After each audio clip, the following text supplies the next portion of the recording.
ಅಭಿನಂದಿಸುವ ಒಂದು ಸಂದರ್ಭ ಇದೀಗ. ದಯಮಾಡಿ ವೇದಿಕೆಯಲ್ಲಿ ಅವರಿಗೆ ಅಭಿನಂದನೆಯನ್ನ ಸಮರ್ಪಣೆ ಮಾಡಬೇಕು ಅಂತ ಕೇಳಿಕೊಳ್ತಾ ಇದ್ದೇವೆ.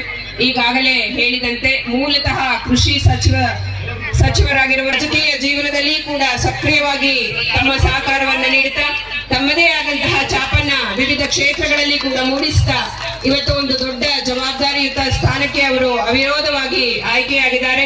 ಮಂಡ್ಯ ಜಿಲ್ಲಾ ಕೇಂದ್ರ ಸಹಕಾರ ಬ್ಯಾಂಕ್ ನ ನೂತನ ಅಧ್ಯಕ್ಷರಾಗಿ ಅವರು ಆಯ್ಕೆಯಾಗಿದ್ದಾರೆ. ಪ್ರಜಾಪ್ರಭುತ್ವದಲ್ಲಿ ಒಳ್ಳೇದು ಕೆಟ್ಟದ್ದೆಲ್ಲ ನೋಡ್ಬೇಕಾಗತ್ತೆ. ನೀವು ಕೊಟ್ಟದನ್ನು ಸ್ವೀಕಾರ ಮಾಡ್ಬೇಕಾಗತ್ತೆ. ಈ ಗ್ಯಾರಂಟಿ ಮತ್ತೆ 2 ವರ್ಷ ಆದ್ಮೇಲೆ ಮುಂದುವರಿಬೇಕು, ಮತ್ತೆ ಒಳ್ಳೇದಾಗ್ಬೇಕು ನಿಮ್ಗೆ, ಮಹಿಳೆಯರಿಗೆ ಮತ್ತೆ ಬಸ್ ಚಾರ್ಜ್ ಇಲ್ಲದೆ ಓಡಾಡಬೇಕು, ಮತ್ತೆ 2,000 ಬರಬೇಕು, ಮತ್ತೆ ಕರೆಂಟ್ ಫ್ರೀ ಇರಬೇಕು ಅಂದ್ರೆ ಕಾಂಗ್ರೆಸ್ ಸರ್ಕಾರ ಮಾತ್ರ. ಅದು ಸಿದ್ದರಾಮಯ್ಯನವರು, DK ಶಿವಕುಮಾರ್, ರಾಹುಲ್ ಗಾಂಧಿ, ಖರ್ಗೆ ಅವರ ನೇತೃತ್ವದಲ್ಲಿ ಮಾತ್ರ ಸಾಧ್ಯ. ಪ್ರಿಯಾಂಕಾ ಗಾಂಧಿ ಇನ್ನು ಯಾರ ಕೈಲೂ ಸಾಧ್ಯ ಇಲ್ಲ. ಅದನ್ನ ನೀವು ಅರ್ಥ ಮಾಡ್ಕೋಬೇಕು ಅಂತ ಹೇಳ್ತೀನಿ. ಬಹುಶಃ ಇದಲ್ದಲೆ DC ಬ್ಯಾಂಕ್ ನಲ್ಲಿ ಒಂದಷ್ಟು ಬಡ್ಡಿ ಬಂದಿಲ್ಲ ಅಂತ ಹೇಳ್ತಾ ಇದ್ದೀರಾ. ಅದನ್ನ ಆದಷ್ಟು ಬೇಗ ನಿಮ್ಮ ಅಕೌಂಟ್ಗೆ ಹಾಕುವಂತ ಕೆಲಸವನ್ನ ಮಾಡ್ತೀವಿ. ಸೊ ಅದರ ಜೊತೆಗೆ ಇನ್ಯಾವುದೋ ಒಂದು ಹೇಳ್ದಲ್ಲಪ್ಪ ಜೋಗಿಗೌಡ,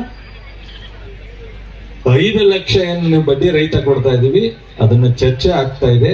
10 ಲಕ್ಷಕ್ಕೆ ಏರಿಸ್ಬೇಕು ಅಂತ ಅದನ್ನು ಸಹ ಪ್ರಯತ್ನ ಮಾಡ್ತೀವಿ. ಈ ಬಜೆಟ್ ನಲ್ಲಿ ಮಾನ್ಯ ಮುಖ್ಯಮಂತ್ರಿಗಳ ಜೊತೆ ಚರ್ಚೆ ಮಾಡ್ತೀವಿ. ಅದನ್ನು ಏನಾದ್ರು ಅವಕಾಶ ಇದ್ರೆ ಅದನ್ನು ಒಂದ್ಸಲ ಮಾಡಿಸುವಂತ ಪ್ರಯತ್ನ.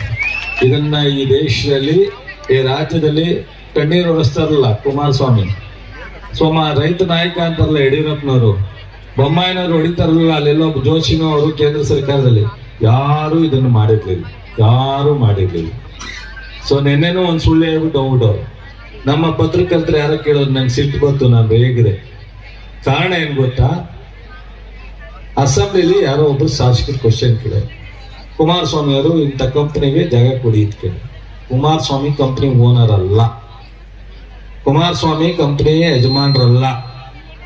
ಕುಮಾರಸ್ವಾಮಿಯರು ಇಂಥ ಕಂಪ್ನಿ ಕೊಡು ಅಂದ್ರೆ ನಾವು ಕೊಡ್ಲಿಕ್ಕಾಗಲ್ಲ.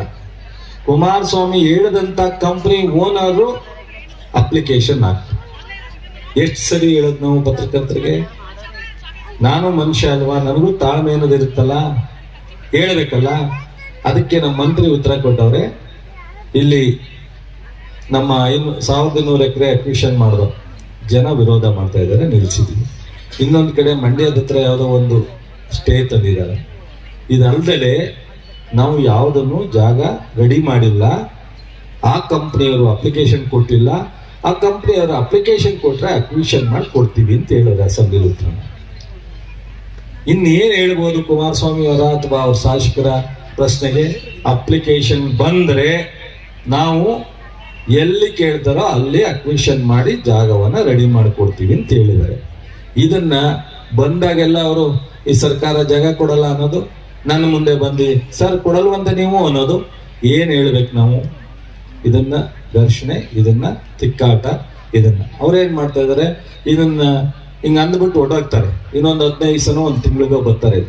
ಮೊನ್ನೆ ದಿವಸ ಹಾಸನದಲ್ಲಿ ಒಂದು ಮಾಡೋರು, ನಾನು ಕಾಡ್ಗೆ ಹೋಗ್ಬೇಕು ಅಂತ ಹೇಳಿ, ನನಗೆ ಸಾಕು ಅಂತ ಹೇಳೋರು, ನಾನು ಪ್ಲೇಸ್ ಅಂತ ಹೇಳೋರೆ, ಸರ್ಕಾರ ನನ್ ಸ್ಪಂದಿಸ್ತಾ ಇಲ್ಲ ಅಂತ ಹೇಳೋರು, ಆಂಧ್ರಕ್ಕೆ ಹೋಗೋ ದುಡ್ಡು ನಮಗ್ ಬರ್ತಾ ಇಲ್ಲ ಅಂತ ಹೇಳೋರು.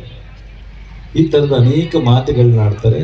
ಈಗ ಅಂದಾಗ ನಮಗೂ ಸಹ ಏನಾರ ಹೇಳಬೇಕು ಅನಿಸ್ತದೆ. ಆದ್ರೆ ನಾನು ನಿನ್ನೆಯಿಂದ ಒಂದು ತೀರ್ಮಾನ ತಗೊಂಡು ನಿಂತವಕ್ಕೆಲ್ಲ ರಿಯಾಕ್ಟ್ ಮಾಡೋದೇ ಬಿಟ್ಬಿಡ್ಬೇಕು. ನಮ್ಮ ಕೈಲಿ ಆದಷ್ಟು ಜನಸೇವೆ ಮಾಡೋಣ ಅಂತ ಹೇಳಿ ಅನ್ಕೊಂಡಿದ್ದೀನಿ. ಇವತ್ತು ನೋಡಿ ಅಲ್ಲಿ 2 ಗಾಡಿ ನಿಂತಿದೆಯಲ್ಲ, ನನಗೆ ಒಂದು 3-4 ಸ್ವತಃ ಅನುಭವ ಆಯ್ತು. ಒಂದ್ ಕಡೆ ಮಂಡ್ಯಕ್ಕೆ ಫೋನ್ ಮಾಡ್ದೋ, ಒಂದ್ ಕಡೆ ಚಂದ್ರಪಟ್ಟಣಕ್ಕೆ ಫೋನ್ ಮಾಡ್ದೋ, ಕುಣಿಗಲ್ ಫೋನ್ ಮಾಡ್ದೋ. ಯಾವ ಬಗ ಮಾಡಿ ಇಲ್ಲಿ ಒಂದು 5 ಸ್ಟೇಷನ್ ಮಾಡಲೇಬೇಕು ಅಂತ ಹಠ ಮಾಡಿ 5 ಸ್ಟೇಷನ್ ನಾನು ಮಂಜೂರು ಮಾಡಿಸ್ತೀನಿ. ಅವತ್ತು ಒಂದು ಗಾಡಿ ಕೊಟ್ಟಿತ್ತು. 20 ವರ್ಷ ಆಯ್ತು. ತಲೆಯೆಲ್ಲ ಮಾತಾಡ್ತಾರಲ್ಲ, ಏನಂತ ಹೇಳ್ಬೋದು ನಾವು? ಹಳ್ಳಿ ಭಾಷೆನಲ್ಲಿ ಬೇರೆ ತರ ಹೇಳಕ್ ನಮಗೂ ಹಳ್ಳಿಲೇ ಹುಟ್ಟಿತ್ತು. ಅದನ್ನ ನಾವು ಮಂತ್ರಿಯಾಗಿ ವೇದಿಕೆ ನಿಂತ್ಕೊಂಡು ಮಾತಾಡಬಾರ್ದಲ್ಲ ಅಂತ ತಡ್ಕೋಬೇಕಲ್ಲ. ನಾನು ಮಂತ್ರಿ ಆದ್ಮೇಲೆ 2 ಬಾರಿ ನಾನು ಸೋತಿದ್ದೀನಿ. ಇನ್ನೊಂದು ಗಾಡಿ ಕೊಡಿಸ್ಬೋದಾಯ್ತಲ್ಲ, ಅವ್ರದೇ ಸರ್ಕಾರ, ಅವರೇ ಮುಖ್ಯಮಂತ್ರಿ ಇದ್ದಾಗ ಕೊಡಿಸ್ಬೋದಾಯ್ತಲ್ಲ. ಆ ಗಾಡಿ ಮೊನ್ನೆ ನನಗೆ ಹೇಳಿದ್ರು ಅಲ್ಲಿರ್ತಕ್ಕಂಥ ಅಧಿಕಾರಿಗಳು, ಸರ್ ಫೋನ್ ಬಂದ್ರೆ ನೀವು ಮಂಡ್ಯದಿಂದ ಅಂತಿದ್ರಿ, ನಾವು ಇಲ್ಲಿಂದನೇ ಹೋಗಕ್ಕಾಗಲ್ಲ, ರಿಪೇರಿ ಸರ್, ಒಂದ್ಸಲ ಆನ್ ಆಗುತ್ತೆ, ಆಫ್ ಆಗುತ್ತೆ. ನನಗೆ ಹೇಳಿ 1 ತಿಂಗಳಾಗಿದೆ ಅಷ್ಟೇ. 1,50,50,000 ರೂಪಾಯಿ ಒಂದು ಗಾಡಿ ಅದು. 1 ಕೋಟಿ ಯಾವುದೇ ಮನೆ ಅಥವಾ ಆಕಸ್ಮಿಕ ಅಥವಾ ಆಸ್ತಿಗೆ ಬೆಂಕಿ ಬಿದ್ದರೆ ತಕ್ಷಣ ಅದನ್ನ ಬಗೆಹರಿಸ್ಬೇಕು ಅಂತ 1 ಕೋಟಿ 2 ವೆಹಿಕಲ್ನ 1 ತಿಂಗಳು ನನ್ನ ಗಮನಕ್ಕೆ ಬಂದ ತಕ್ಷಣ ನಾನು ಕೊಡಿಸಿದ್ದೀನಿ. ಇದನ್ನ ಯಾಕೆ ಇನ್ನೊಂದು ಕೊಡ್ಸಕ್ಕಾಗಲಿಲ್ಲ, ಮಾತನಾಡ್ತಾ ಇಲ್ಲ. ಇವತ್ತಿಲ್ಲಿ ಪೈಪ್ ಇದೆಯಲ್ಲ, ನಾನು ಕೃಷಿ ಸಚಿವನಾಗೋದಕ್ಕೆ 45% ಸಬ್ಸಿಡಿ ಇತ್ತು, 90% SC/ST ಸಬ್ಸಿಡಿ. ನನಗೆ ಅನೇಕ ಬೆಳಗಾಂ ಕಡೆ ಹೋದಾಗ ರೈತರಂದ್ರೆ ಯಾಕೆ ಡಿಫರೆಂಟ್ ಮಾಡ್ತೀರಾ? SC/STನೂ ರೈತರೇ, ಒಕ್ಕಲಿಗರು ರೈತರೇ, ಲಿಂಗಾಯತರು ರೈತರೇ, ಇನ್ನೊಂದು ಸಮಾಜನೂ ರೈತರೇ. ರೈತರನ್ನ ಒಂಥರ ನೋಡ್ರಿ ಅಂತ ಕೇಳಿದ್ರು ನನಗೆ ಯಾರೋ ಒಬ್ಬ ರೈತರು. ನಾನು ಬಂದ್ಮೇಲೆ ಸಿದ್ದರಾಮಯ್ಯನವರು ಮಾತನಾಡಿದೆ, ಅಲ್ವಾ ಸರ್, ಅವ್ರು ಹೇಳೋದು ಸತ್ಯ ಅಲ್ವಾ? ರೈತರನ್ನ ಯಾಕೆ ನಾವು ಡಿವೈಡ್ ಮಾಡಬೇಕು?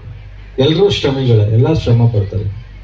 ಕೊನೆಗೆ SC/STಗೆಲ್ಲ ಎಲ್ಲರಿಗೂ 90% ಸಬ್ಸಿಡಿ ಕೊಡ್ತಾ ಇದೀವಿ ರೈತ. ಈಗ 1 ತಿಂಗಳಿಂದ ಆದೇಶ ಮಾಡಿ ಎಲ್ರಿಗೂ 90% ಸಬ್ಸಿಡಿ.